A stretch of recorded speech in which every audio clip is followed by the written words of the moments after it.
اب آئیے آج ہم اولیاء اللہ کی شان اور نشان دونوں پر گفتگو کرتے ہیں۔ اولیاء اللہ کی شان تو مسلمانوں کا بچہ بچہ جانتا ہے، اور پھر وہ بھی بڑے پیر صاحب سرکار غوث العظم دستگیر پیران پیر اللہ تبارک و تعالیٰ نے یہ شان ان کو عطا فرمائی ہے۔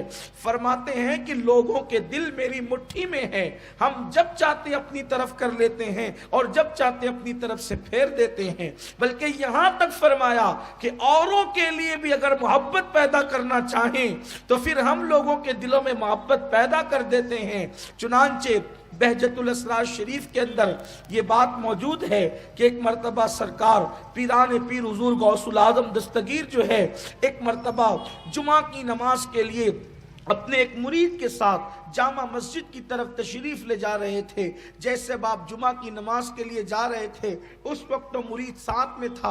انہوں نے وہ منظر کیا دیکھا کہ کوئی غوث پاک کو جو ہے وہ سلام کرتا ہے اور دور ہی سے نکل جاتا ہے، وہ سلام کرتا ہے، سرکار جواب دیتے ہیں، وہ دور سے نکل جاتا ہے۔ ادھر مرید نے سوچا واہ بھائی، سرکار غوث پاک کا حال تو یہ تھا کہ اگر غوث پاک رضی اللہ تبارک و تعالیٰ عنہ راستہ چلتے ہیں تو راستہ چلنا مشکل ہو جاتا ہے، اتنی بھیڑ آتی ہے کہ دھکم دھکی ہو جاتی ہے۔ لیکن آج کیا حال ہے، غوث پاک کے قریب کوئی آتا ہی نہیں، کوئی مصافحہ کرتا ہی نہیں۔ بس یہی دل میں خیال آنا تھا، اللہ اکبر، میرے مرشد غوث پاک نے مسکرایا اور اس کے بعد خلق کا ایسا ہجوم آیا کہ وہ جو مرید قریب چل رہا تھا لوگوں نے اس کو دھکے دیے، دھکے کھا کر کے وہ دور چلا گیا اور بھیڑ نے حضور غوث پاک کو گھیر لیا۔ اب اس مرید نے سوچا اللہ، وہی پوزیشن پہلے کی بہتر تھی کہ کم سے کم میں قریب تو تھا، بس یہ سوچنا تھا کہ بھیڑ چھٹتی چلی گئی، وہ مرید قریب آ گیا۔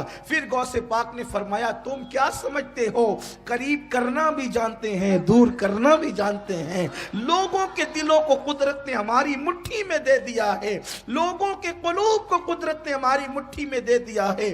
جب چاہتے ہیں اپنی طرف کھینچ لیتے ہیں، جب چاہتے ہیں اپنی طرف سے غافل کر دیتے ہیں۔ میرے پیارے آقا صلی اللہ علیہ وسلم کے دیوانوں، اگر آج کوئی تکبر سے یہ کہتا ہے ہم تو یا غوث نہیں کہتے، ان سے کہہ دو کہ دل تو ان کی مٹھی میں ہے، جس کو اجازت ہوتی ہے وہ کہتے چلے جاتے ہیں، جن کو اجازت نہیں ہوتی وہ دور ہوتے چلے جاتے ہیں۔ یہ تو کرم کی باتیں ہیں، جسے چاہا اپنا بنا لیا، جسے چاہا در پہ بلا لیا۔ یہ بڑے کرم کے ہیں فیصلے، یہ بڑے نصیب کی بات ہے۔